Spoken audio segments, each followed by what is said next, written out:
I'm Joshua Adams, and this is the Industry Insights Podcast, where I am joined in the Rock Paper Simple studio by community leaders as we dive into industry topics and perspectives.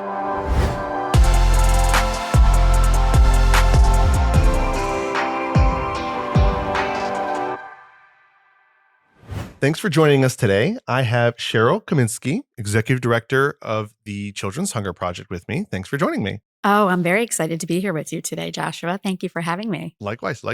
So today we have a fun topic of how does the community support nonprofits in their very own backyard, right? And so I want to dive into some of that, some thoughts around that. We, as a nonprofit, would not be here if we did not have the community support, right? We need the community to help us make the impact that we make in the county, in the communities. And I've seen that. I've been very involved in nonprofits across Brevard for, longer than I can remember at this point.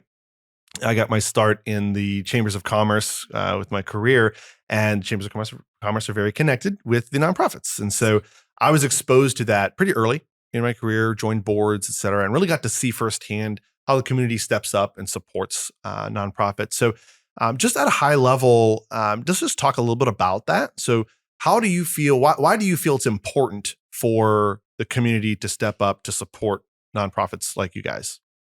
Well, it's a two-way street with the community support and the nonprofits. The nonprofits definitely need the community to help us because we would not exist if we did not have the community support. But on the other hand, the community needs nonprofits, right? Because of all the wonderful work that the nonprofits do, especially here in Brevard County, we are definitely needed. So speaking of doing wonderful things for the community, like you just mentioned, you guys do quite a bit for our community. So before we dive a little further into exploring what does it mean for community engagement, why do nonprofits need the community, let's talk about the impact that the Children's Hunger Project makes. So go ahead and share just a little bit about high level what you guys do, why it matters, kind of your mission. Well, the Children's Hunger Project provides weekend nutrition for our Brevard County elementary school students. When we started back in 2010, we were serving 27 students at one school, and we are now serving 60 at 60 schools. That's incredible. Over 4,000 students. The past year and a half has been very instrumental as far as the increase in need. At the end of the last school year, 22-23, we were serving 2,900 children. Last year, the increase was so much that we're now serving over 4,000. So over 1,000 more children in the past year. And it's been a lot. There's a lot of increased need. But as far as our program and what we do, we are putting beautiful weekend food packages into our Brevard County elementary school students' backpacks on Friday so that they have some food to help sustain them over the weekend. So when they come back to school on Monday, they are ready to learn. Most of the children that we are serving, they depend on Monday through Friday. Their primary food source is the schools, breakfast and lunch at the schools. So we are there to bridge that gap so that they have some nutrition over the weekend. It's a very exciting thing that we're able to do, and we're just glad that we're able to help. Yeah, the need there is heartbreaking. Yeah. We've been involved with you guys for quite some time now. Absolutely. We've worked together. We've come down and packed food. Been a little while. We should get back on the books for that. But some of the stories will just break your heart as far as some of these kids where if they don't get that box or they don't get that bag of food going into the weekend, they're not going to eat until Monday, which some of us are falling apart if we don't have lunch, let alone not eat for the whole weekend. Right. And I think that's a huge area of need. It's a wonderful mission you guys are fulfilling, but also one that couldn't be done without the community supporting you guys. So kind of steering us back to our question, what are some ways that you have seen the community step up and support you guys? Well, the community is wonderful as far as volunteering, financial donations. We have packing events every Tuesday and Wednesday and evenings, and we are having 30, 40, 50 volunteers coming in every single Tuesday, Wednesday for those packing events. So we depend heavily on the community for volunteering. We only have 4 office staff to do everything that we do. So our volunteers are the heart of what we do, and the volunteers come from the community. So it's very important to us. With, as I said, only 4 office staff, they do all of the packing of the food for us, all of the deliveries of the food for us to the schools. We could not do this without the community. And, with this increased need, obviously at $200 a child almost to support a child for the entire school year, another 1,000 children, that's a lot more money that we needed to pay for food with increased food costs. We have just, the community support has just been ongoing and has grown as the need has grown. Thankfully, the support from the community has grown as well. Yeah, I think, and you see, you've got that volunteer piece and the donation piece. Those are probably the two core pieces, and the two things that come to mind the quickest. Some other areas that I observe, obviously, are just supporters in terms of champions of the cause. Right, I'm seeing a lot of names and people come to mind just now as I'm thinking about it, of people who have supported what you guys do, people who have come to events and talked about what you guys are doing. Your board, right? I think that's an area of great importance to nonprofits, is community involvement in the boards. So maybe share a little bit about that. Why is getting those board members engaged from the community so important? Absolutely. Our board of directors is wonderful. I rely on them heavily. They do not have much to do with their day to day, but they are there to guide us. They're great. They are hard workers. Some board members may just have put a board on their resume type thing, board membership on a resume, but not our board. They're wonderful. We also have a community advisory board. So they are high level ambassadors just out there creating awareness. That's the biggest thing is, people are shocked when they hear, the need that there is out there. And our board members are just wonderful as far as helping with events, helping with speaking engagements, just drumming up more interest in the community, getting all of our guests to our Love a Kid luncheon, for example. That is a board event, and they are awesome as far as supporting our cause. That luncheon event is incredible. I've been Mhm. to it many times, and whether it was sometimes where we just kind of went on our own, sometimes I've been invited to other tables. Um, Several of the times I've gone has been because a board member said, "Hey, you really ought to come to this thing. Did you forget the luncheon is next week?" I did forget. Oh, sorry. And we get there, and so I think that support, not just in the obvious volunteering and the contributions of championing a cause, is really really powerful as well. Absolutely. We couldn't do out that without them, that's for sure. Our board, as I said, they are just an awesome group of people. We just met the other day, strategic planning, leadership. It's just a wonderful thing. And there's nobody getting paid for anything, they're just, everything is volunteering. So the leadership is very important to us. I think it's worth mentioning, I've been on a lot of boards over the years, and I think it's worth mentioning the impact you can make as a board member, as well as what you get out of it. And it's certainly typically you've got your board meetings, you've got events to attend. There's an expectation a lot of times of involvement or contribution. There's some things there, and a lot of people look at that and go, "Oh, that's a lot of work. I want to do that." And it is a commitment, and there is work there. But I've gotten so much out of my board involvement over the years in a lot of different ways. And categories that I would categorize that in is, obviously, there's the fulfillment of, hey, we're working towards a mission that matters. And sometimes in the busy day to day of business or professional life or your job or whatever else it is, you don't get the opportunity to do a lot of impact like that, right? And yes, our jobs are important, and we are making an impact in other ways. But when you get to take a minute, you get to take that evening, you get to do whatever and contribute towards something like this, there's that meaning that it can add. So I think that's one area. Another area is there's a professional development that happens on boards. And I joined some of my first boards when I was really, really young. And I was kind of figuring out this professional world. What does that look like? And how do I interact with other professionals? And I was just starting my career here when I joined. And so it was a lot of practice with interacting with these people. It was a lot of practice.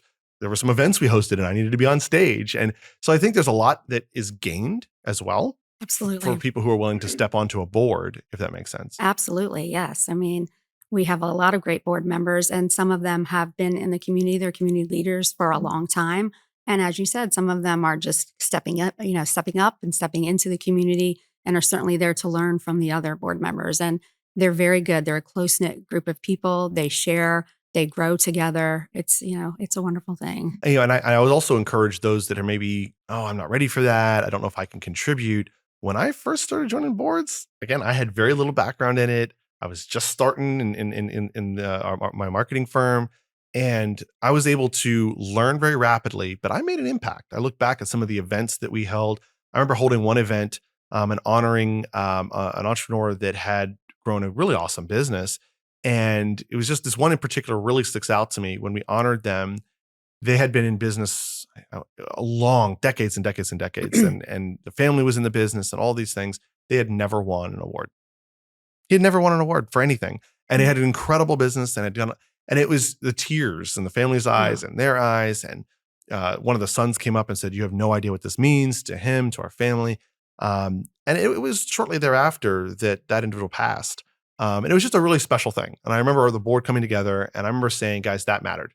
Like, that was really cool. Like, we made a difference in that family. We gave them a memory with their dad who founded Absolutely. that company." That was really special, right? And looking at Yes. that, and I was really young doing that, right? And I ran that event and I didn't know what I was doing. I remember there being times where we're putting together an event, and at the last minute we realized, oh, wait a minute, and you probably have experienced this. We sold tables of 10. These are only tables of 8, and the event starts in 10 minutes. So then you got to flip everything. And that's I noticed that. Had we not, we would have had a serious problem. Right, right, right. And it was something, again, I was able to contribute at the last minute. It's as simple as that. And that made a difference in that evening when it was supposed to be about an award ceremony. Had we been trying to shuffle tables with people at the last minute, it could have been really a problem. Yeah, definitely. Um, There's a lot of juggling of balls, that's for sure. Sometimes it's just logistics. Right. Sometimes it's weighing in from an organization standpoint. Sometimes it's helping with fundraising. Sometimes it's helping with hosting the event. Everybody brings a different bit of skill sets to that. So I won't harp on board seats and board members too much, but I do see the value in it. And hopefully I convince, as we're talking about, one or two people to join a board. It Absolutely. makes a difference. It definitely does. It's definitely needed. And it's the top line for a nonprofit. If you do not have a good board, you will not have a good nonprofit, that's for sure. So Cheryl, I think as a nonprofit, you find support coming from a lot of different directions, a lot of different kinds of people, all walks, all styles.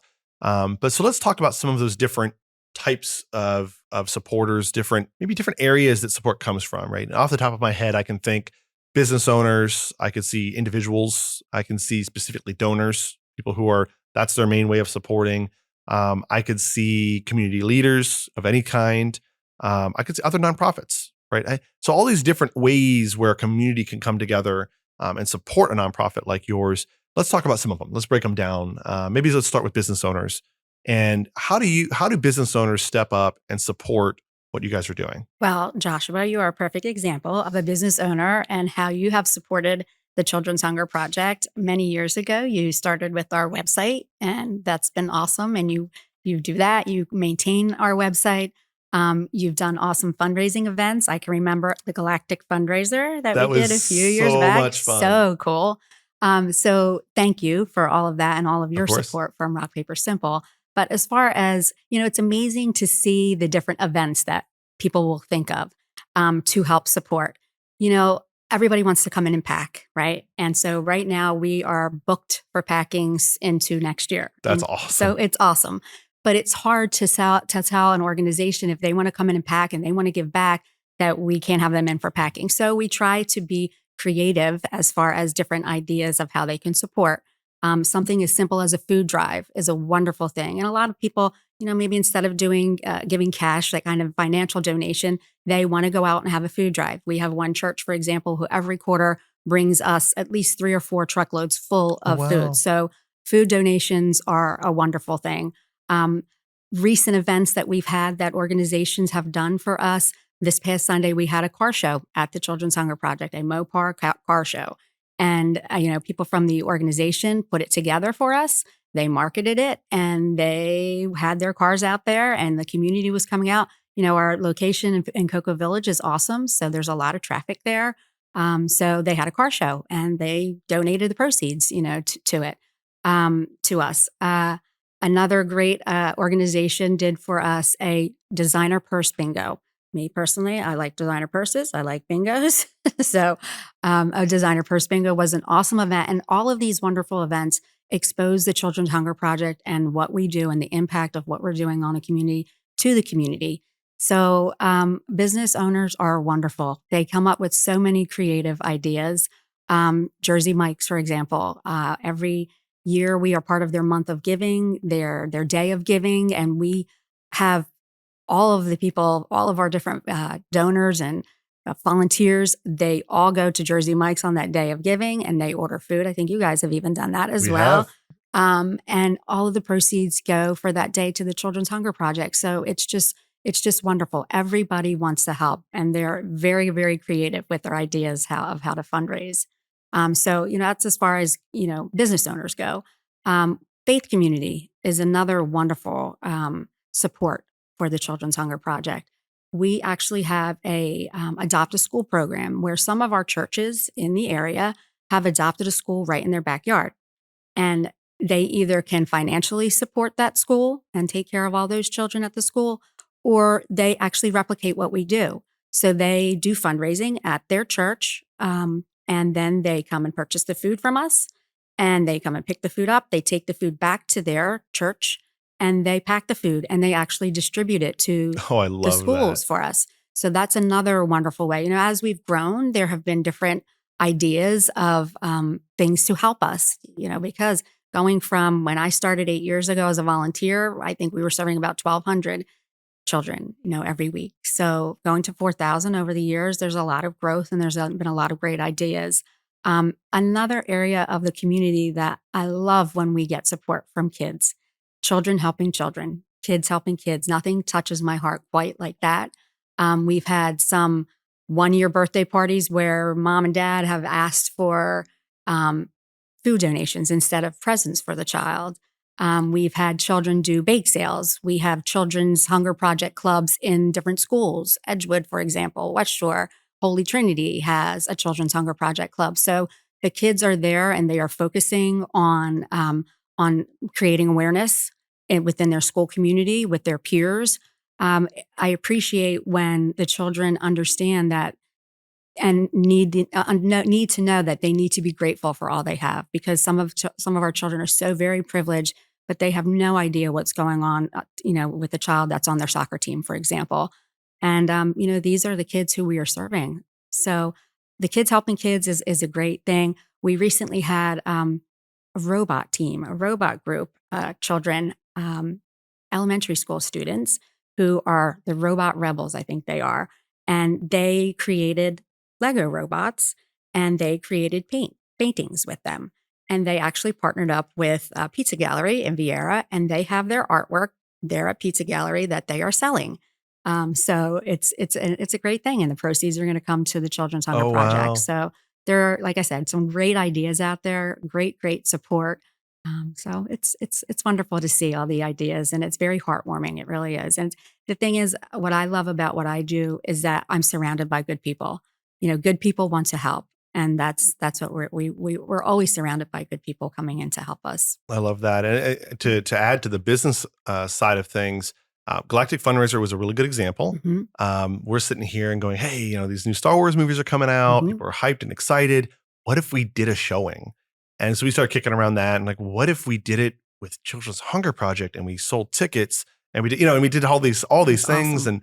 And then we did what was it? We did a raffle, and then we Hmm. did a silent auction, and then we had one of the artists did all these Star Wars paintings and different types of things, and he brought that and he donated them. Hmm. And so those proceeds went to you guys. It was just really a cool event. It was literally us just having a lot of fun, inviting all of our clients, all of our colleagues. We had a lot of attendees, if I remember correctly. We had Absolutely, it yeah. was really, really well attended. And that went really well. We did it again the following year with the next movie and raised even more money. And so it was just a really cool thing that frankly was a bit of work, but I tell you, it was so much fun for our team. And boy, did we feel good when at the end of the day, we're like, how much did we make for Children's Hunger Project? And I think the following year we did Family Promise. And it was like, how much did we raise? How much did we raise? And we did even better with them. I'm sorry. We were learning when we brought That's you all guys in. good. But it was just a really cool thing that we were able to do. And again, benefited you guys, but I feel like benefited us a lot as well Absolutely. for a lot of reasons. And again, typically people look at it and go, well, I'm not in a place where I can do that, especially smaller businesses. I'm not in a place where I'm ready to give back yet. And I would challenge businesses to kind of look at that again Hmm. and say, okay, but how can you, where it isn't a lot of money out of your pocket? That event wasn't money out of our pocket. It was time. and really, as a business owner, there was money out of my pocket because I paid my staff.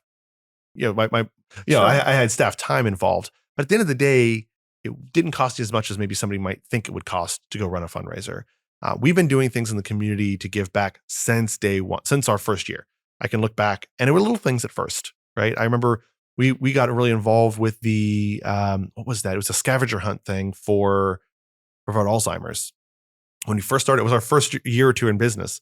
We got involved with that. Wasn't a big thing, small sponsorship to be a part of it, and but we would win best stop every year, right? We would recruit people to come and do it. Those are little things you can do. Other little things, sponsoring events. Start small, work your way up, right? You don't have to go and do the big event sponsor, but go be a small supporter. We were able, when we were first starting, one of the areas we said, you know what, where we can kind of win as a small agency, we can be at all these events. And so we would buy a ticket to every fundraiser, and we just were at them, be present. And there was a little bit of support, but it was also helped us get out and be exposed. And so I do want to challenge maybe small businesses that are thinking, I'm not ready to give back. You can give back in a smaller way, right? As we grow, you can maybe make a larger impact, but don't feel like, oh, I have to come in and just make a huge splash. Absolutely. I mean, every penny counts. Every penny helps. Every hour helps. You mentioned other nonprofits, and there are many here in Brevard County. Brevard County is blessed for those people who are in need. There is a lot of support. It's getting to those different nonprofits that you need help from. But we do work together. There's a lot of collaboration here in Brevard County among our nonprofits. For example, and we're talking about events. The Children's Hunger Project and Sharing Center of Central Brevard, every year, this is our 8th year, we've had our 5K. And that's something that we collaborate together. We are creating exposure for both of the nonprofits in the community, and we have great community support. We just came off of our 5K of having over 600 registrants. It did pour that day, but they still came out in Yeah. droves. So working together with the other nonprofits is very, very important. You mentioned Family Promise. Myself, Family Promise, and a few other nonprofits in the 32922 zip code. We all get together on a monthly basis just to collaborate and talk about what our needs are. We meet with the Cocoa Police Department and the schools in our area to see what their need is. How can we all together help all of the different nonprofits together? So it's real important that we all work together and collaborate. It's very important. It takes a village, right? Absolutely, absolutely. I recall another time we were taking clients out on the Hmm. boat, and we had a client with us, and we had some of you guys on the boat, and just talking. And I think by the end of the boat trip, little trip out to Grills and back, I believe the next day I got a message from you guys saying, so that guy donated a pretty nice check. And by the way, he's joining our Yep. board. And by the way, he's helping us with our tech. And by the way, so it was like all these That's things. awesome. And all we did was bring some people together. Together. Right. So another example of how the community comes together and helps support things. And if I recall, that board member's been there a long time. Yes, absolutely. He's Since still then. there. Yep. Is he still there? Yes. Still there. Mhm. So I'm probably going to get an invite to his table here coming soon. So Yeah. hey, Josh, you got me into this. So you need to come, He's awesome. he uses that one. I mean, you got me involved with this. And so that's another really simple things. And I can look back at some situations over the last 10 or 11 years where we've been able to do that. Bring a nonprofit together with a board member. I've been asked sometimes, hey, can you join this board? I'm like, I'm tapped out, but hey, I know this person or I know that person. So again, there's so many different ways for the community to come out and support a nonprofit. And I think you've kind of hit on, hey, this is important for so many reasons. We have a mission we're trying to solve. And I think understanding we can make an impact in ways that we may not even realize we can make an impact. And there's enough nonprofits out there that you can find one that resonates with you, that you can really have a passion about and say, you know what, this resonates. I find that we tend to oftentimes work with organizations that serve children. It's just something that's near and dear to my heart, my wife's heart. We just tend to resonate with that. So obviously, you guys front and center. We do a lot with you guys. We do a lot with New Life Mission. We do a lot with Candlelighters. We do a lot with some of these other organizations that I forgot to mention that are now all mad at me for not mentioning them. I was trying to go through the list. We were doing a video the other day about community service, and one of the questions on there was the chamber asked me, "What nonprofits have you served?" I'm like, Do you want me to list all of them on the video now? Like, I don't even know where to start. It's literally dozens. And so that, but as you look at that, you can say, hey, that sounds overwhelming to me. Don't worry about it. There's many, many, many out there, but there's going to be one or two or three that really resonate with you, that tug on your heartstrings. And I think that's important for people to understand. It could be overwhelming. Where do I even begin? But find something that really resonates, that you feel like, I can make an impact on this. Absolutely. I agree 100%. I just as we're talking, I continue to think of other organizations and other groups and other ideas of people who have helped. We've been invited a lot in the past few years and have grown enough to be able to help with events where they are looking for volunteers. We have a wonderful volunteer base, right? So we get calls, can you help us at this particular event? You bring the volunteers and we'll donate a portion of the proceeds. So we have a lot of that going on. And I will say, Battle Bros is one organization that really has stepped up. They started very small with doing different battles, per se. They do a wing battle. They started with that a few years back. And the same thing, we brought some volunteers and they donate the proceeds. And then as they have grown, they continue to invite us to do these different events. So that's something else that we've really grown with the community. And that just, again, gives us great exposure to be out in the community, all these different people that are attending these events, learning about, what we do. It's an amazing thing because people are shocked. We have 72 beautiful miles of beach here, and they're just shocked of the need that we have here. So it's a beautiful thing to be out in the community. We need the community so much because we would not thrive without the communities. Well, Cheryl, thanks so much for coming and having this conversation. I think it's an important topic. I really hope it inspires some people to step up and make a difference and realize that it's not that hard to support a nonprofit. I think it can be intimidating. I think it'd be a little scary. What are they going to ask me for? They're going to ask me for money. Yeah, they probably will. But it's okay if you can just volunteer right now. It's okay if you can just introduce somebody else to the organization. It's okay if you can just advocate. It's okay if you're just volunteering. And I think that is where maybe sometimes it gets mixed up. Oh, I need to be able to write a big check. The nonprofits in our community, they rely on the community in so many ways. Absolutely. Time, talent, and treasure. I mean, yes, financial donations are wonderful, but we need plenty of people's time. We need their talents. It's just amazing what we need to accomplish. And we do it because of the community, with the community. Thanks for joining me today. Thank you so much for having me here, Joshua. Thank you for joining me on this episode of Industry Insights. If you enjoyed it, be sure to subscribe, comment, or even drop us a line over at rockpapersimple.com.